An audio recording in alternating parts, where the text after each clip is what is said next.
በሞትና በሕይወት መካከል የተረፈች ነፍስ ሰቆቆ ብርቱካንና ጓደኞቿ እንደዚህ ደም እየፈሰሰ እንደዚህ ምድሩ ሁሉ ጨልሞብኝ ነገ ወደ የተሻለ ሕይወት አገኛለሁ ብዬ ነገ ወደ ጥሩ ቦታ ደርሳለሁ ብዬ አሰብኩት ልጅ መጨረሻው እንደዚህ ሲያመር ከ18 ዓመት በታች ላሉ ልጆች ማየትም ሆነ መስማት የተከለከለ ነው። ዶክመንተሪ ፊልም እንዳይመስላችሁ የኛው ዘመን ትውልዶች የጨካኞች እንስሳዊ ማንነት ባላቸው ልቡሰ ሥጋ ሰዎች የተፈጸመ እውነተኛ ትራጀዲ የነገው መጥፎ ታሪክ ስለሆነ ድርጊቱን እያወገዝን ይግባኝ ለክርስቶስ እንላለን። ብርቱካን ተመስገን እግዚአብሔር አምላክ በሞትና በሕይወት መካከል ያተረፋት ነፍስ እጅግ ልብ ሰባሪ ያመታት ሰቆቃ ከልጅነቷ ጀምሮ እድል ፊቷን ያዞረችባት ሰው ናት። በልጅነቷ ወላጆቿን በማጣቷ ለሳዳጊ ተሰጥታ መከራን ማየት ጀምራለች። ትምህርቷን በደንብ ተከታትላ ለዩኒቨርሲቲ መግቢያ ውጤት 392 ነጥብ በማምጣት ወደ ዩኒቨርሲቲ ገባች። በዩኒቨርሲቲም በፋርማሲ ትምህርቷን በትጋት መከታተል ጀመረች። አድማጭ ተመልካቾቻችን ይህንን ቪዲዮ ወደ እናንተ ለማድረስ የደረሰባትን ስቃይ በማየትና በመስማቴ ልቤ ተጨነቀች። ቪዲዮውን ማየት አቅማጠው ስቃያቸውን ሳስበው ጉልበቴ ተብረከረከ። እግዚአብሔር አምላክ ከንጹሃን መካከል ዘርን ማስቀረት ልማዱ ነውና በመከራና በስቃይ ሆነው ከ17ቱ ታጋሽ ተማሪዎች መካከል በሕይወት የተገኘች በአካሏና በስነ ልቦና ብዙ ጉዳት የደረሰባት ብርቱካን እግዚአብሔር በቸርነቱ ጠብቆ ከሕዝብ ጆሮ ያደረሳት የነበረውን የስቃይ ጊዜ በእንባ እየተናነቃት ትናገራለች። ብርቱካን የአማራ ተወላጅ ናት። ተወልዳ ያደገችው በምስራቅ ጎጃም ስናን ወረዳ ነው። ብርቱካን እባላለሁ። ተወልጄ ያደኩት ስናን ወረዳ ነው። ከእናትና ከአባቴ የመጀመሪያ ልጅ እኔ ነኝ። እኔን እንደወለዱ ነው አጋጣሚ አባቴም ወደ መንትን ያለ የተሰደደው። እናቴ በህይወት ያረፈችው በወሊድ ምክንያት ነው። ከዛ በኋላ ምንድነው የተደረገው? አያቴ ጋር እንዳድግ ቆየው። ከአያቴ ጋር እየኖርኩ ያለ 8 ዓመት ሲሞላኝ ትንሽ እሷንም ይቸግራታል። እባካችሁ ልጅቱን ለሰው ልስጥ እና ፈልጉልኝ ምናምን ትላቸዋለች እሷ ማለት ነው አያቴ አሉ። በ8 ዓመት ያስወጥተው ወሰዱኝ። ከዚያ እሱ የሁለት ልጆች አባት ነው፣ አንድ ሴትና የአንድ ወንድ እና እነሱን እያሳደኩኝ ልብስ የምሳጥብ የልጆችን ማለት ነው ካልሲ አጥባለሁ፣ ወጥ እንድሰራ ሙያ እንድለማመድ እነሱ እያበረታታችኝ ሴትዮዋ ኢቭን በዓላት ራሱ ሲኖር ማንኛውንም ነገር ሲኖር ለልጆቹ ልብስ ሰርፕራይዝ ይገዛላቸዋል ወደ አመት ነው ሲመጣ። እኔ ደግሞ ሴትዮዋ ከምትለብሰው ልብስ ተቀድና ጣጣጣፋ ጥንጥዬ ነበር እንትን ብላ በመኪና እንኳን አይሰፋም እቤት ነበር በመርፌ ተሰፋው ነበር። እሱን ለብሼ ሄዳለሁ። ጫማም የተወረቁ የወደቀውን ልጆች ተጠቅሞ የጨረሱት እሱን ሰወትት ምስል የባለም እንደዛው እየተማርኩኝ እያለ የሆነ ደረጃ ተሸላሚ ሆንኩ። እስከ 8 ደረስኩ። ከ8ኛ ክፍል በኋላ የሆነ ስራ ቤት ልብስ የሆነ እየጎረመስኩ ስመጣ ስራው እያያዘኝ ትምህርቱም እያያዘኝ እየከበደ ሲመጣ ስራዬን ለሊቱ ሙሉ ሰዓት አንተደላለሁ አልተኛም ነበር። 24 ሰዓት ነበር። ከዛ ዩኒቨርሲቲ ኢንተርሶርት ያክፍል ጨረስኩ። 12ም ያው 392 አመጣው። የሁለተኛ ዓመት የዩኒቨርሲቲ ተማሪ ያለች ብዙ ህልምና ራዕይ ያላት ተማሪ ተስፋዋን የሚያጨልም ያልታሰበ ነገር ተፈጠረ። ታጣቂዎች ከምትኖርበት ዩኒቨርሲቲ ከሌሎች ተማሪዎች ጋር በአንድ ላይ ጠልፈው ወደ ጫካ ወሰዷቸው። 1 ዓመት ከ6 ወር በላይ ጫካ ውስጥ ከታጣቂዎች ጋር ኖረች። በመጨረሻም 6 በሚሆኑ አረመኔ አጋንንታዊ ታጣቂዎች ተደፈረች። ተዝለፍልፋ ወደቀች። ይሄም ስቃይ ሳያንስ ባዕድ በሆነ ነገር በፌሮ ብረት ማህፀኗን በመውጋት ስቃይዋን እጅግ አበዙት። ራሷን ስታ ወደቀች። ከወደቀች ከ6 ቀን በኋላ ራሷን ስታቅ ደግሞ ደም በደም ሆናለች። አካሏን ተጎድታለች። ከርሷ የባሰች በአካል ጉዳት የደረሰባት በለቅሶ ሆና ትሰማለች። ከጎኗም የሞቱ እህቶች እንዳሉ ትናገራለች። አመት ከ6 ወር ከሞላ በኋላ በቃ ስራችንን እንጀምር ይለዋል አንደኛው ማለት ነው። ስራችንን እንጀምር ፕሮሰሱ አልቋል። ያቀርነው ጊዜም እስከዚህ ነበር። ምን ፈልገውን ነገርም ተሳክቶልናል። አሁን ደግሞ እንቅስቃሴ እንጀምር ዳይ ምናምን አሉና መጀመሪያ ላይ ልብስ ነው አውልቆ የተባለ ሙሉ ልብሳችን እና አውልቀን ነው እንግዲህ እንደንተን ሶስቶቹ አራቶቹ ተሄዱ በኋላ እኔ አምስተኛ ላይ ነበርኩ። በአምስተኛው ሰዓት ላይ ምንድነው ታኛው ከተኛው በኋላ እየተካኩ ነበር ሲደፍሩ የነበሩ ማለት ነው።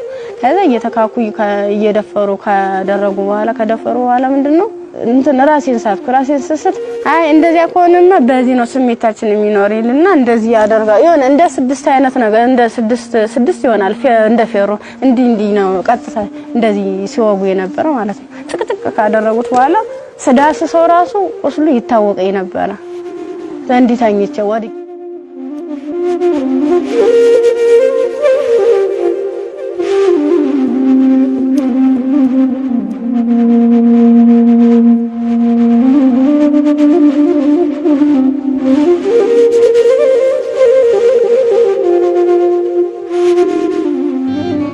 ካንገት በላይ ደግሞ እንትን በምንድነው ጭንቅላቴ ነው ሁለቴ ሲመታኝ የኛው ተከፈተ ጭንቅላቴ ማለት ነው። እንደዚህ ያድርገዋል ማለት ነው። ሌላስ ምን ይሻላል? ከዛ የሆነ እንትን የሚልም ነገር አለ ቢላ ማለት ነው። በሱ ይፈቀፍቀዋል ጻጉሬን ማለት ነው። ሲፈቀፍቅ እየደማ ነበረ። በዚህ ይተለትላሉ እንደ ምላጭ አይነት ነገር ይዘዋል። የሁሉ ትልትል ነው። ይሄን ማህፀኔ ከተጨቀጨቀ በኋላ ምንም ማለስታውስ ሜትታል ምን ሆነ ግን ምንድነው በስድስተኛ ቀና ብዬን ተሰል ምንም ነገር የለም። ከጎኔም ሬሳ አለ ከጎኔም ልጅ ተርትላለች። በቃ ከሷ የተሻልኩ ስለሆነ የለበስኩትን አረቄን ልብሴን ሙሉ ጫርጌ አውልቄ እንትን አሰርኩት ተንትኑ ጋር አጣብቄ አስሬ እየጎተትኩ ያ ማለት ምንድነው እኔ ሙሉ አካል ስላለኝ ነው ያንን ሳድርጌ ነበር። እየጎተትኩ ይተላቀስ ልጅያን በቃ አርቃንሽን ሆነሽ በጣም ነው የሚያሳዝነው። ቁምጣ ነበረች ቁምጣዬን ደግሞ ያላስለብሰኝ አለ ቁስሉ ማለት ነው። እንዲህ ክፍቱን አድርጌ ልብሴን ግን ሙሉ ቃኔን ለሷ ለበስኳት። የለበስኳት አንድ ቀሚስ ነበርና ቁምጣ ከስር ለብሼ ነበር የለበስኳት። ልፍ በቁምጣዬ ማሰር አልቻልኩም። አውልቄ ሁሉ ሞክሬያለሁ ሙሉ ደም ማለት ነው። ከዛ በሷ አሰርኩና የወተትኩ ዘል ገሩ ይመጣሉ በሰዓቱ ማለት ነው። ከዛ እንዲህ ያንዘላዘሉ እንትን ብላ እንደዚህ ተሸክሙ ያንዘላዘሉ ይዘዋት ይሄዳሉ። ሀይዟ ሲሄዱ እኔ አልሰማማ እንትን አልልም። በቃ እንዳንቺን ስሚ አንቺን ስገላገ ተገኘ ብላኝ እኔ እንጂ ይብለኝ ደህል እንዴ። የተወደዳችሁ የቤተ ቃናቲው ቤተሰቦች ነገርን ከስሩ ውሃን ከጥሩ እንዲሉ የዚህ ታሪክ መነሻን እናስታውሳችሁ። ከ2 ዓመት በፊት በደምቢ ዶሎ ዩኒቨርሲቲ የታገቱት 17ቱ ተማሪዎች መካከል በማንነታቸው አማራ በመሆን ብቻ የመከራና የሞት ጽዋን እንዲጋፈጡ ሆነዋል። አፋኙና ገዳዩ ቡድን ይሄ ትራጀዲ ድርጊት ተደብቆ የሚቀርብ ይመስለውም እግዚአብሔር ለሁሉም ጊዜ አለውና ሌሎች ያሉበትን ሁኔታ ማወቅ ባይቻልም ሞትን ተጋፍጣ በእግዚአብሔር ቸርነት ጠባቂነት ከሕዝብ ዓይንና ጆሮ ተሰውሮ የነበረው የአፋኙ ቡድን አጋንንታዊ ምግባሩ በአደባባይ ይፋ ሆነ። ገዳዩ ቡድን ተርበደበደ። መረጃውን ለማስጠፋት እጅግ ተሯሯጠ።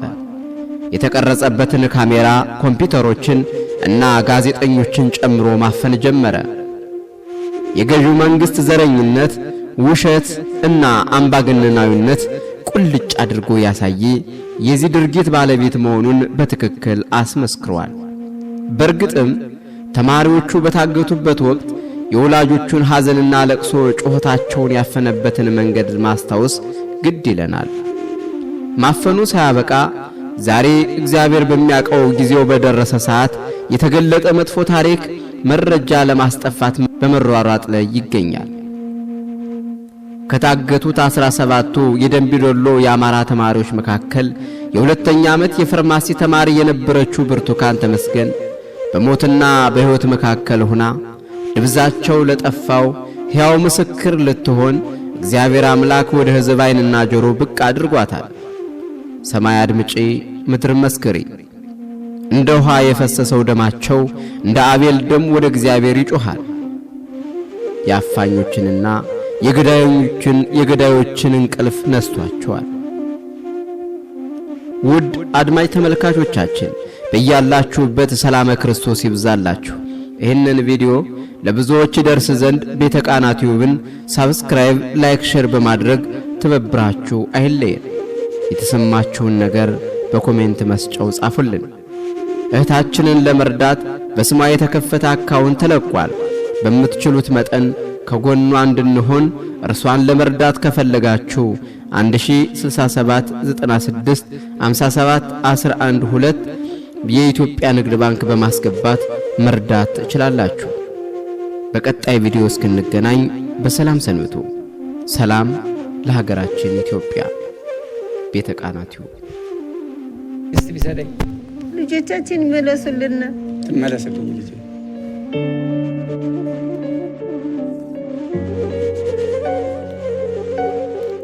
ስልክ ስለሌለኝ እኔ አሉ ነው መሰማ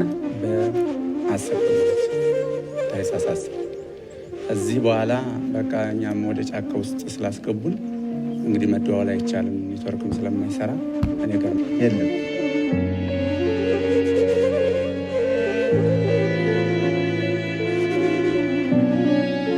እኛማ መቼስ ይኸው እህል አንበላ ሌት ተቀን የጉድ እያለ ነው።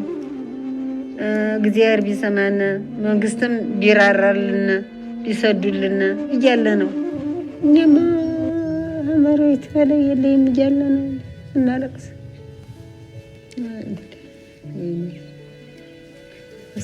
ሳድጌ የለኝም ማለት ነው። ወይኔ አይበላይ ነሽ ነበር ልብላ ልጄን ወይኔ ሞቴ ለእኔ ይሁን አይደለም ወጥረት ያልኩኝ። ቤተሰቦቻችን በተለይ እናቶች እንትናቸው አይምሯ የኔ በተለይ አይምሯ እንዲህ ትንሽ የመርሳትና ያልነበረ ባህሪ የመበሳጨት ባህሪ ከኔ ጋር ነው፣ ከልጆች ጋር ነው፣ ከተለያየ አካባቢ ጎረቤት ጋር ነው። እንዲሁ ስትበሳጭ ብኝሷን ወደ ጸበል ሰወስድ ቆየሁኝ። ምሰራው ቅጡ ጠፍቶኝ መሄድበት ቅጡ ጠፍቶኝ ምን አቅም አለኝ? አቅም የለኝም። መከራዬን አይቼ አስተምሬ ይወጣልኛል ብዬ አዲያ ግን መንግስት ወረታ ይመልስልኝ ምን እቅድ ነበረኝ እንጃ። መንግስት እንደው ወረታ ይመልስልኝ እንደሆነ አላውቅም። እኔ እንግዲህ ልጄ የሚያውቀው ነገር የለም። የቤት ልጅ ነው በቃ። እንኳን የሰው ሀገር በረሃ ሀገሩን በረሃ ማውቀው ጭራሽ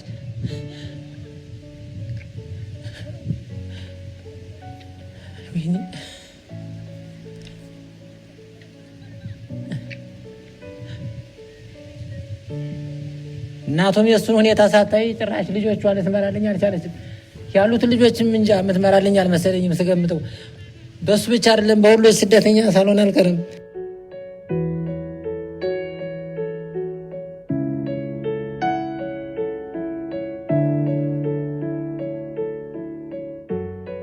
መንግስት ተረከባቸው ተብለን ነበር። አሁን ወሬ ሆኖ ቀረ እንጂ